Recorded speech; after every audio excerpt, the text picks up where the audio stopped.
Hello and welcome to the Thorny Gamer channel. My name is Bergfinn and this is Total War Warhammer. Oh yes, Warhammer in Total War. I'm excited. I've played a little bit of this last night before recording. It's pretty fun. I'll be starting off playing as the Empire. I've dabbled around with the Warriors of Chaos a little bit, and those are entertaining buggers. Although a bit weird gameplay-wise, not what you're used to from a Total War game, but they're fun. I haven't tried these three out yet, but the Empire seems like a good start. So, the Empire of Man. Beset on all sides. So yeah, I'm gonna skip the tutorial. I've done the tutorial yesterday, and I have decided it is annoying. I'll put it on normal, because easy is a bit, whatever. I played War Scales on easy yesterday, because normal is, it's hard. It's pretty tough. It's pretty tough. Especially after the certain betrayal you get after a while. Yeah, it's tough. It is tough. 40-minute battle limit sounds good. Minimal help and no AI moves. I hate having to look at all the AIs. So what do you get when you're playing as Emperor Karl Franz? Well, he's a powerful melee leader, and when they say he's a powerful melee fighter, they're not kidding at all. Halberdiers, handgunners, and Reichsguard are decent. They're not the best horses, because you actually get something interesting with this guy. Like, great swords, you start off with him. It's not bad. It's not bad. Anyway, the Emperor is Karl Franz, Prince of Altdorf and Elector Count of Reichland. Karl Franz is said to be the greatest statesman the old world has ever seen. He's also a military genius and a valiant general. The Emperor frequently takes personal command of his soldiers, like Sigmar, the warrior god of old, smiting enemies of the Empire with every blow. There's little doubt that Karl Franz is one of the greatest generals of his age. He stands at the forefront of the battles against those that would see his beloved realm torn asunder. And it is a responsibility that weighs heavily upon his shoulders. Let's do it. This is something to keep in mind. Upkeep 10%, minus 10% for Reichsguard and Greatsword units. Yeah. Alright, let's do this.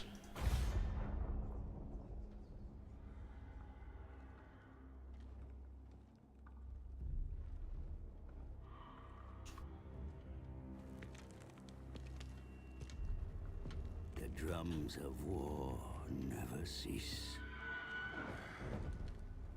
For the old world lies in great peril.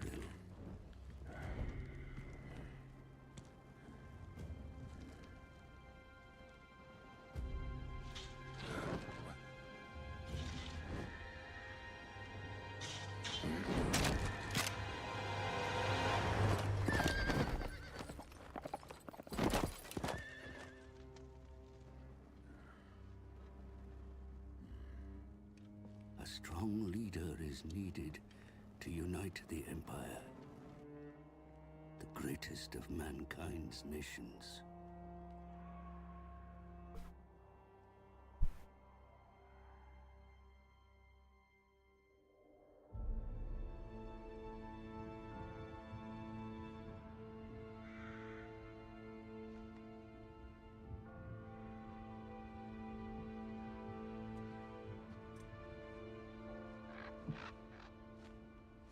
As gods battle for the world's fate, I make my Oh look, a blind man with a bird.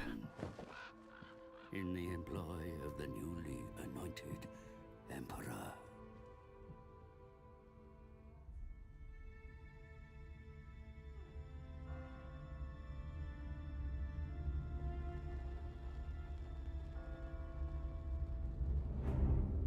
Even now, we make haste to the Emperor's ancestral capital. for the demented Rachnic Spiderclaw leads an attack on Altdorf's walls.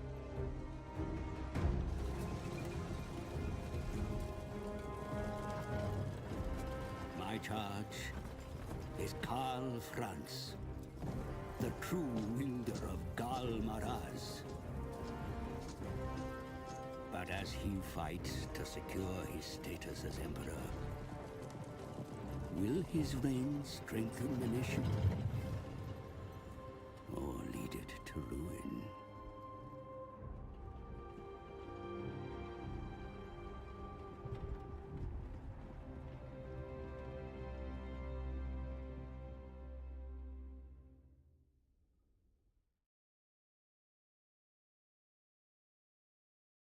For the glory of Sigma.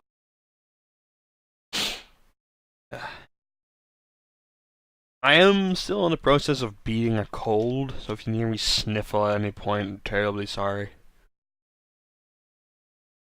I'm also drinking a fair bit of water, so...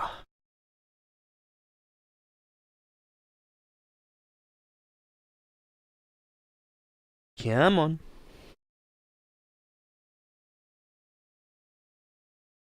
I can't wait to unlock this guy. I'll explain that later. How you unlock different, like, you see, like, in the single screen you could browse to the left and you could actually pick this guy as your general. Or your lord, I should say.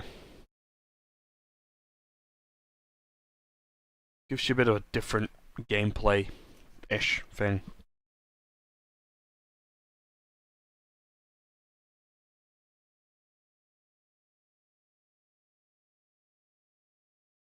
Now I can't remember, did I disable or enable the tutorial?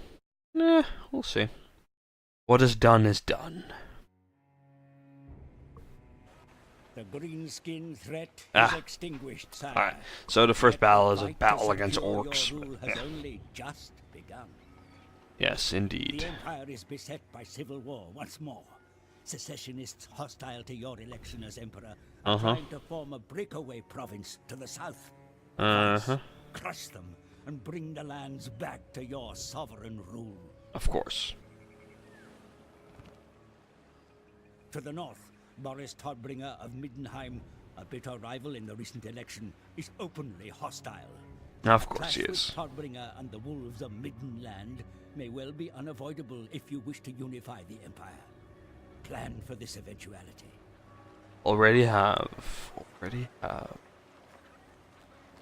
The Empire has ever been besieged by foes, but you are a prince of Altdorf.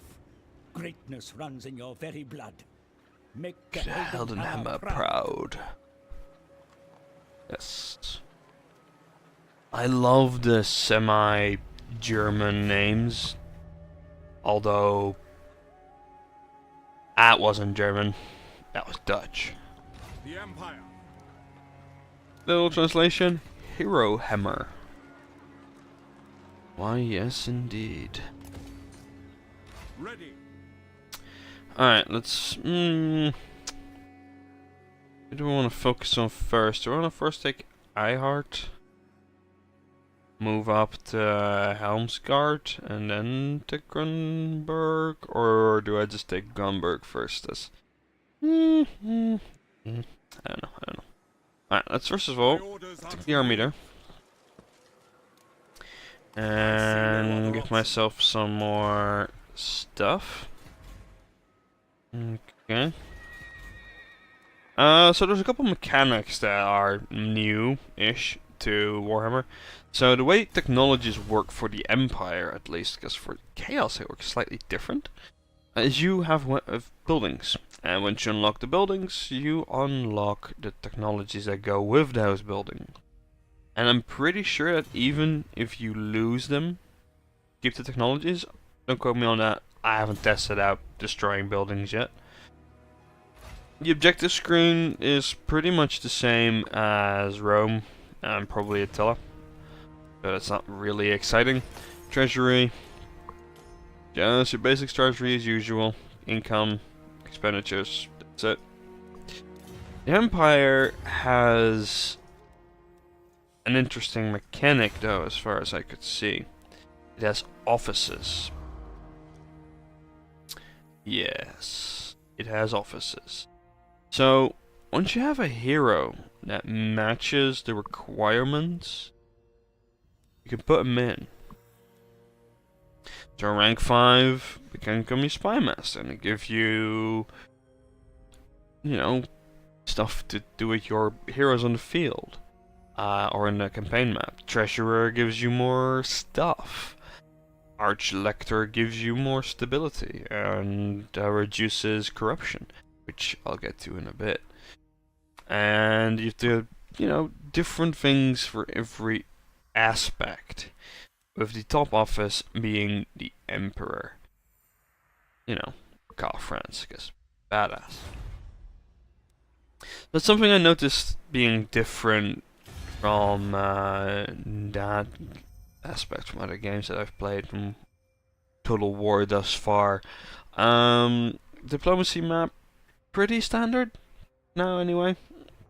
Introduced this kind of diplomacy map in Rome 2, and by the looks of they've continued, well, tried to continue development on it.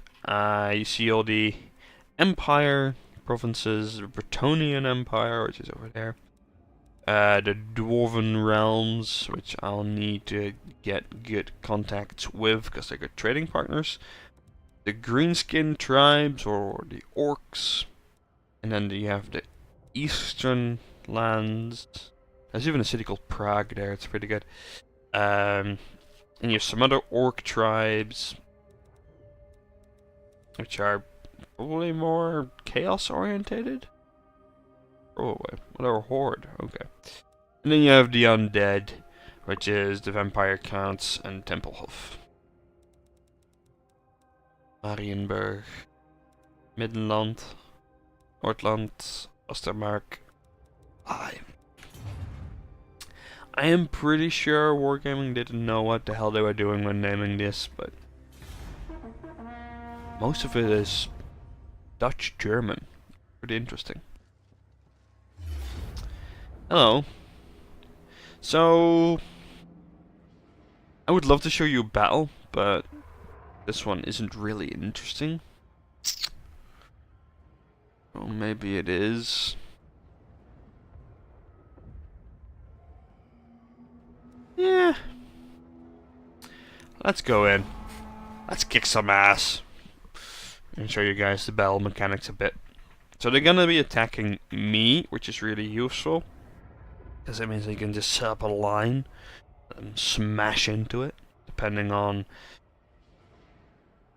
what the terrain will be like.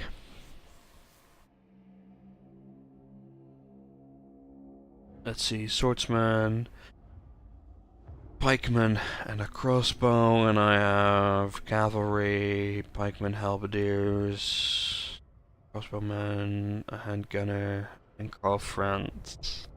Karl Franz, by the way, he's a badass. You'll see in a bit what I mean by he's a badass.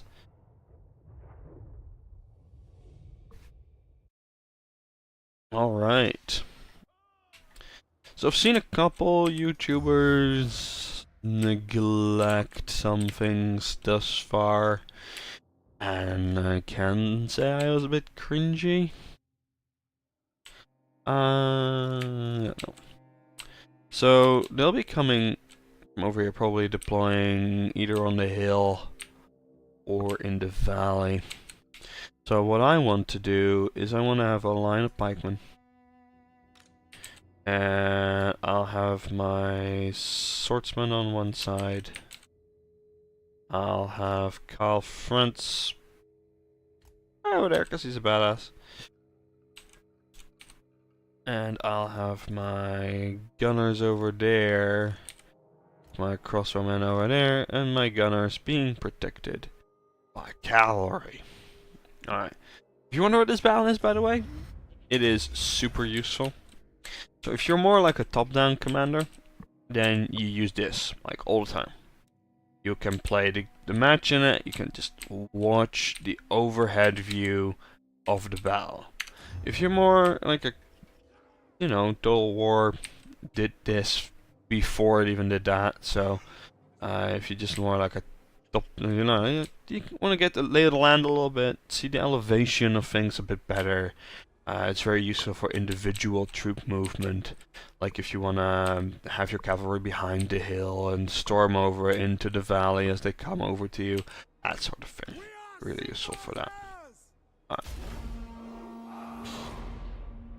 It looks like...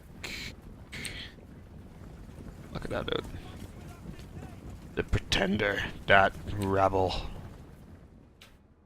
And look at my glorious Emperor Karl Franz. Alright, the initial bit is a bit boring, so I'm just going to speed that up. It's his army coming towards mine.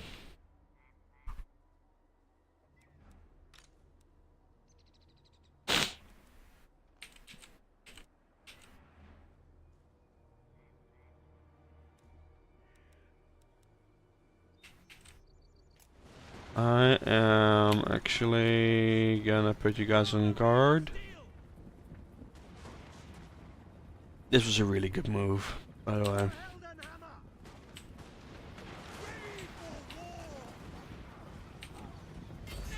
Alright, it looks like he'll be crushing into it. Alright. Call friends, help out. Right Guard Knights. They're still moving, so the pikemen will be fucked.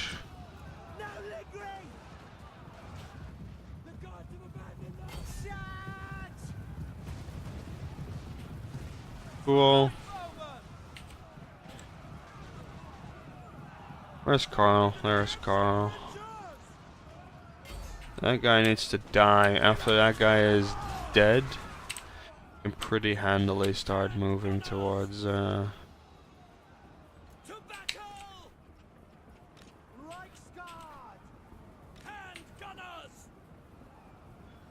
gonna speed this up a little bit, because it's mostly just waiting. Bang bang bang, bang bang bang, bang bang bang. Oh, run, run, run, run, run. Bang bang. Alright, and this is new. So in previous Total War games it just gave you the option, it paused the screen and you could say alright, end battle or keep going. This immediately doesn't care. It will let you keep playing even though it is you know, done. So I usually do, I like to chase down units with my cavalry, because then they don't come back. It's pretty useful. Scattered men. 11 men left. This has 10 men left. Pretty brutal, pretty brutal. Alright. End battle. End battle. So that's, you know, the basic combat mechanics. They're still roughly the same. I think it did alright. Pikemen took the brunt of the hit, which I expected. So you have your basic stuff. Only this time, I feel it's more and better explained. So execute captives gives you a leadership bonus now, which, you know, has effect on the morale and that sort of thing of your units. Take captives has a direct effect on your unit replenishment. Units replenished by 12%, so that means that I will have barely had any losses. You can pardon the captives, get a little money, but your casualty replenishment rate goes down, because this, you're actually taking the captives, which in this case I prefer. So my army has grown a little bit, so what I'm gonna do is I am going to just crush this, replenish the units, there we go, and alright, before I go and siege the city, this is also new. So the way to do general progression like the generals, the heroes, that sort of thing, is now with this like interesting tech tree, which gives you again a lot more information about what you're actually upgrading, which is something I really disliked from Rome 2, because while there were interesting upgrades, they didn't really tell you what the hell they did. So, hard to hit, melee defense +5, inspiring presence, character aura effect +5, and route marcher, which is campaign movement +10%. And then you can get a horse, war horse, but I'm not going to do that just yet. I'm going to go initially for hard to hit, and then immediately go into full plate armor, making conference even harder to kill. Alright, and we're in 20 minutes of the video, but I'm just gonna crush these guys and show you the city options. So you have occupy, which is, you know, your general, just make sure that they're not too unhappy. You have your loot and occupy, which gives you some money. You have some sack, which is you hit them and you run. That's basically what it is. And raise is turning it into a ruin, which I will not do for this city, but I might do for another city later down the line. Now we're just gonna occupy it, giving him another upgrade, giving me the chance to... The Empire remains divided, and marauding greenskins still threaten your lands. Further afield, there are rumors of a dark force rising in the east, spreading the taint of undeath. You must remain vigilant. I will, thank you. Blind man with bird. Alright, and now it's basically the same province system that you used from Rome 2, which I still don't actually like. I like having fully developed cities everywhere, but you know, that's just a personal taste. So, into turn 3, we've defeated our first 2 armies, and we have taken our first city from the secessionists. Bastards. Which also gives me new upgrade possibilities. You have two recruitment options.